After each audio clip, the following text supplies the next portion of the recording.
नमस्कार, मैं हूं आपके साथ मयंक। देखिए, एक बड़ी खबर इस वक्त आ रही है। अमेरिका के कई सारे प्लेन्स ने उड़ान भरी है और ये प्लेन पहुंच रहे हैं डिएगो गार्सिया, हिंद महासागर में अमेरिका का वो नेवी बेस जहां से किया जा सकता है ईरान पर हमला। देखिए, ये एक ऐसी खबर है जिस पर पूरे जितने डिफेंस एक्सपर्ट्स हैं उनकी नज़र है, जिस पर ईरान की नज़र है और जिस पर चीन की खास तौर पर नज़र है। देखिए, ऐसी खबरें आ रही हैं कि अमेरिकन प्लेन्स जिसमें C-17 एक ग्लोबमास्टर 3 जो है वो शामिल है, उनके नंबर्स भी सामने आए हैं कि करीब 10 प्लेन ऐसे हैं जिन्होंने उड़ान भरी है और इसमें से 6 या 7 प्लेन डिएगो गार्सिया की तरफ गए हैं। डिएगो गार्सिया हिंद महासागर में एक वो बेस है, नेवी बेस है अमेरिका का, जहां पे बड़ी संख्या में फाइटर जेट्स हैं और यहां पे B-2 बॉम्बर्स भी रखे जाते हैं। जब पिछली बार जंग की बात हो रही थी कि ईरान पर जब हमले हुए थे, 12 दिन की जंग हुई थी, तब भी B-2 बॉम्बर्स डिएगो गार्सिया में पहुंचे थे। और अब बताया जा रहा है कि C-17 ग्लोब मास्टर जो अमेरिकी प्लेन्स हैं वो यहां पर पहुंचे हुए हैं। अब देखिए, ये जो ग्लोब मास्टर्स है अमेरिका के, इसमें काफ़ी सारे जो है सैनिक ले जाए जा सकते हैं, हथियार ले जाए जा सकते हैं, लॉजिस्टिक्स सामान जो है, मिसाइल्स जो हैं वो ले जाई जा सकती है। और बताया जा रहा है ये सब के सब डिएगो गार्सिया पहुंचना शुरू हो गई हैं। अब सबसे बड़ा सवाल जो ये माना जा रहा है कि ईरान पर हमला अगर B-2 बॉम्बर्स से होता है पिछली बार की तरह, तो क्या डिएगो गार्सिया से फ्लाई करेंगे B-2 बॉम्बर्स? देखिए, ये बड़ी खबर है। ये समझना पड़ेगा कि ईरान पर अगर हमला होता है तो किस जगह से हो सकता है। पहली बात तो ये साफ समझिए, अगर ईरान पर हमला होता है F-35 जेट से, F-16 से, तो ये जेट्स दो जगह से उड़ान भर सकते हैं। एक तो अमेरिकन बेसिस से, जैसे कि जॉर्डन में मैंने आपको कल बताया था, बड़ा मूवमेंट हो रहा है जॉर्डन में जो है अमेरिकन प्लेन्स आ रहे हैं काफ़ी संख्या में। वहाँ से हो सकता है, कुवैत से हो सकता है, सीरिया से हो सकता है, इराक तो खाली कर दिया, अल उदैद से भी नहीं होगा, सऊदी से भी मुश्किल है क्योंकि उनको डर है कि ईरान फिर मिसाइलें बरसा देगा। लेकिन कुवैत, जॉर्डन, ये वो इलाके हैं, सीरिया, जहाँ से F-16 या F-35 फ्लाई कर सकते हैं। एयरक्राफ्ट कैरियर जब पहुंच जाएगा मेडिटेरियन सी में, तो उससे अब्राहम लिंकन से 90 उसमें F-35 जेट्स हैं, वहां से फ्लाई करके हमला हो सकता है। और जो तीसरा और सबसे बड़ा ऑप्शन है जिसकी ऐसी आशंका जताई जा रही है कि अमेरिका इस्तेमाल करेगा, तो वो डिएगो गार्सिया का बेस होगा। अब देखिए, डिएगो गार्सिया से ईरान का डिस्टेंस है करीब 3800 से 4000 किलोमीटर।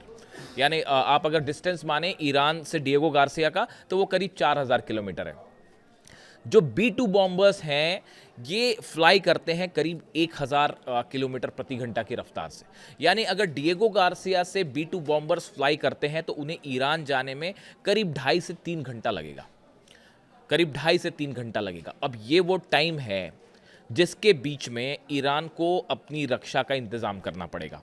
अब देखिए, ये कहा जा रहा है, ऐसी जानकारियां मिल रही हैं, ईरान और चीन ने मिलकर बड़ी तैयारी कर ली है डिएगो गार्सिया को उड़ाने की, अमेरिका के इस नेवी बेस को उड़ाने की। या आपने जो मिसाइल टेस्ट देखा, ICBM का टेस्ट हुआ आनन फानन में, फटाफट जो टेस्ट हुआ, इसकी किसी को उम्मीद नहीं थी कि ईरान इतनी जल्दी जो है वो ICBM का टेस्ट फिर से कर डालेगा, और वो भी इस अंदाज में कि वो जो है कजाकिस्तान क्रॉस किया, रशिया क्रॉस किया और साइबेरिया में बिल्कुल पिन पॉइंट ठिकाने पर गिरी है वो ICBM। और 7000 किलोमीटर का डिस्टेंस तय किया है, करीब 6 से 7।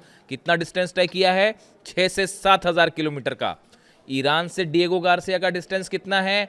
4000 किलोमीटर। समझे बात आप? 7000 किलोमीटर ICBM गई है, जा सकती 10,000 किलोमीटर है, यानी जा तो अमेरिका तक सकती है।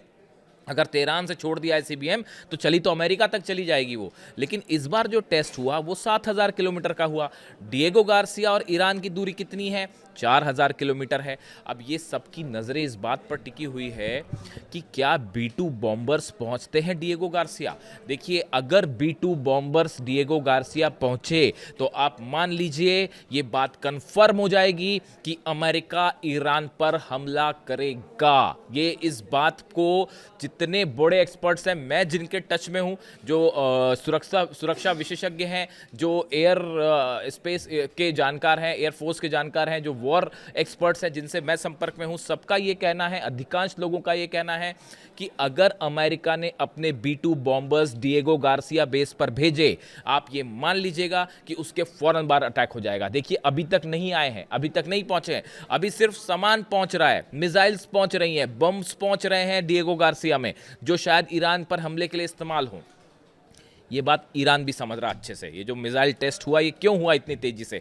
ये अमेरिका पर तो हमला हो ही सकता है, वो 10,000 किलोमीटर है बात, लेकिन उससे ज़्यादा अहम इंपॉर्टेंट चीज़ है खुद को सेव करने के लिए डिएगो गार्सिया बेस। देखिए यहाँ पे जो है ये वेस्ट वर्जीनिया, इनकी यूएसएस जो परमाणु पनडुब्बी है अमेरिका की, वो भी है यहाँ पे। बड़ी संख्या में डिएगो गार्सिया में हथियार हैं अमेरिका के, इसमें कोई शक नहीं है।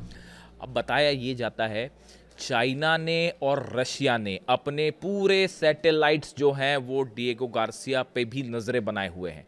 यहाँ पे जो भी मूवमेंट हो रही है वो सब खबरें जा रही हैं ईरान तक, चाइना तक, रशिया तक। जरा भी मूवमेंट हो, देखिए डिएगो गार्सिया से असल में चाइना को भी बड़ी चुनौती मिलती है कि वहाँ पे अगर कोई मूवमेंट करता है चाइना, अगर ताइवान पर अटैक करता है, और ऐसी स्थिति में अगर चाइना वर्सेस अमेरिका हो गया तो भी डिएगो गार्सिया का इस्तेमाल करेगा अमेरिका, इसमें कोई शक नहीं है। तो चीन भी जो है उस पर नजरें गड़ाए हुए है डिएगो गार्सिया पे। अब कहा यह जा रहा है, जो आपने थंब मेरा देखा होगा वीडियो का, कि क्या ईरान उड़ा देगा डिएगो गार्सिया, अमेरिका का नेवी बेस। बताया यह जा रहा है जो मिसाइल टेस्ट हुआ ICBM, जिसकी रेंज 7,000 किलोमीटर तक जाके गिरी है, 10,000 गिरी 7,000 टारगेट पे, क्या ये बात है? ऐसा कहा जा रहा है कुछ एक्सपर्ट्स की तरफ से। ये जो बार बार ईरान कह रहा है हम प्रीएम्प्टिव स्ट्राइक कर देंगे, प्रीएम्प्टिव मतलब हमें ये कंफर्म हो गया कि हम पे हमला होने वाला है, ईरान मिसाइल दाग देगा, इस बार इंतजार नहीं करेगा। क्या ईरान अपनी इस ICBM को अमेरिका के नेवी बेस को उड़ाने में इस्तेमाल करेगा? देखिए कहा यह जाता है B-2 बॉम्बर्स की अगर बात करें, B-2 बॉम्बर्स एक ऐसा प्लेन है, ऐसा जेट है कि जो एक बार टेक ऑफ कर गया तो आसमान में उसको गिराना बड़ा मुश्किल है। देखिए उड़ता धीरे है, 1000 किलोमीटर की रफ्तार है उसकी प्रति घंटे की, ज़्यादा तेज रफ्तार नहीं है, लेकिन उसको राडार में पकड़ना इम्पॉसिबल है, बहुत मुश्किल है। मतलब हालांकि कुछ ऐसे दावे होते हैं कि चाइना और रशिया के कुछ सैटेलाइट उसको पकड़ लेते हैं, ऐसा कहा जाता है, लेकिन फिर भी बहुत मुश्किल है। यानी अगर एक बार B-2 ने बॉम्ब्स लोड करके उसने टेक ऑफ कर लिया तो रास्ते में उसको रोकना या मिसाइल से गिराना, भाई मिसाइल से आप तब गिराओगे ना जब राडार पर लोकेट करोगे, वही बहुत मुश्किल हो जाएगा। यानी B-2 बॉम्बर्स ने एक बार उड़ान भरी, यानी वो फिर अपने टारगेट तक जाएगा ज़रूर, उसको रोकना बड़ा मुश्किल है। इसलिए ऑप्शन क्या है, इसके पहले कि B-2 बॉम्बर्स उड़ान भरे, आप स्ट्राइक कर दीजिए डिएगो गार्सिया पे, और उड़ने के पहले ही उस एयरबेस को तबाह कर दीजिए। ये बड़े सारे एक्सपर्ट्स बता रहे हैं कि अगर ये स्थिति बनती है, देखिए USS अब्राहम लिंकन पहुंचने वाला है, 24 घंटे की और बात है, 23 तारीख की दोपहर तक आप मान के चलिए पहुंच जाएगा B-2 बॉम्बर। जो अब्राहम लिंकन जो एयरक्राफ्ट कैरियर, वो ईरान के करीब पहुंचना शुरू हो जाएगा। रूजवेल्ट ऑलरेडी आ रहा है। इस हालत में B-2 बॉम्बर्स, अमेरिका भी ये दिखाना नहीं चाहता कि हमने B-2 बॉम्बर्स पहुंचा दिए हैं डिएगो गार्सिया, क्योंकि ईरान पे हमले के लिए एक बार फिर सरप्राइज एलिमेंट होगा, जैसे वेनेजुएला ने के खिलाफ हमले पर किया। इसलिए हमला कब होगा ये डेट सामने नहीं। अमेरिका की कोशिश है कि ये पता ना चल पाए, लेकिन चाइना और रशिया लगे हुए हैं सैटेलाइट्स इमेजेस देने में ईरान को।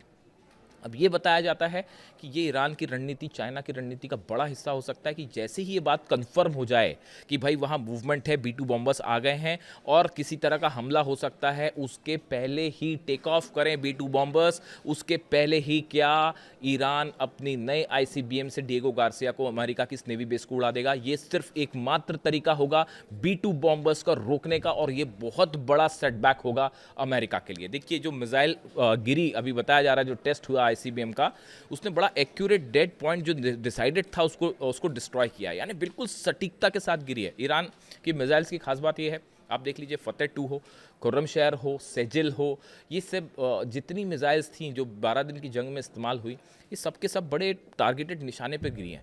और MRV टेक्नोलॉजी भी थी इसमें कि एक वॉरहेड के साथ कई वॉरहेड्स निकल के कई मल्टीपल निशाने हो सकते। ऐसे में डिएगो गार्सिया पर क्या ईरान का हमला तय माना जा रहा है? देखिए अमेरिका इस समय अपने बेसिस को सिक्योर करने में भी जुटा हुआ है। सब जगह मिसाइल डिफेंस सिस्टम लगाए जा रहे हैं, इजराइल मिसाइल डिफेंस सिस्टम लगाए जा रहे हैं। मिडिल ईस्ट में जो बड़े देश थे वहाँ से अपने सैनिक हटा लिए गए कि भाई हम उन पर हमला नहीं होने देंगे, कि सऊदी ये दिखाना चाहता है कि भाई हमने कोई मदद नहीं की अमेरिका की, कतर भी यही दिखाना चाहता है, UAE भी दिखाना चाहता है। तो देखिए ये ऐसा है, इस हालात में जो हमले B2 बॉम्बर्स से होंगे उसकी एक बड़ा उसका ठिकाना डिएगो गार्सिया होगा। इसलिए जो जितने डिफेंस एक्सपर्ट्स हैं जो ईरान पे इस बात पे नज़रें बनाए हुए हैं कि कब हमला होगा, वो सब ये जानना चाहते हैं कि डिएगो गार्सिया में B2 बॉम्बर्स कब पहुंचेंगे। आप भी नज़र रखिए, जिस दिन ये खबर आई कि डिएगो गार्सिया में B2 बॉम्बर्स पहुंचे हैं, उसको आप ग्रीन सिग्नल मान लीजिएगा कि बस अब ये हमले की तैयारी पूरी है और इंतज़ार शायद एयरक्राफ्ट कैरियर का। इसी बीच अमेरिका चीन की बड़ी प्लानिंग, चाइना ने अपने सैटेलाइट्स दे रखे हैं इस्तेमाल के लिए। ईरान को पूरी मदद हो रही है, रशिया भी मदद कर रहा है। और ऐसे में क्या मिसाइल्स के जरिए खास तौर पर जो ICBM नया टेस्ट हुआ है, देखिए हालांकि खुर्रमशहर 4 भी माना जाता है कि उसका जो एडवांस वर्जन है जो कि अभी टेस्ट नहीं हुआ है, मतलब उसको दिखाया नहीं गया, उसकी भी रेंज बताया जाता है कि 4 से 5000 किलोमीटर्स तक है। यानी अगर चाहें तो वो भी पहुंचाई जा सकती है वहाँ तक, डिएगो गार्सिया तक। तो ऐसी सूरत में क्या ईरान नेवी बेस को अटैक करेगा? और अगर अटैक करता है तो बिना डिफेंस सिस्टम के ये मिसाइल्स को रोकना अमेरिका के लिए टेढ़ी खीर होगी। इसीलिए कहा जा रहा है कि ईरान हो सकता है कि B2 बम्बर्स पहुंचे और वो टेक ऑफ करें, उसके पहले ही ईरान चीन के साथ मिलकर ये बड़े नेवी बेस पर बड़ा अटैक कर सकता है। इससे जुड़ा जो भी अपडेट होगा आप तक पहुंचाएंगे। वीडियो कैसा लगा ज़रूर कमेंट करें, आपकी हर कमेंट्स में पढ़ता हूं। बताएं आपकी क्या राय है। Thank you so much.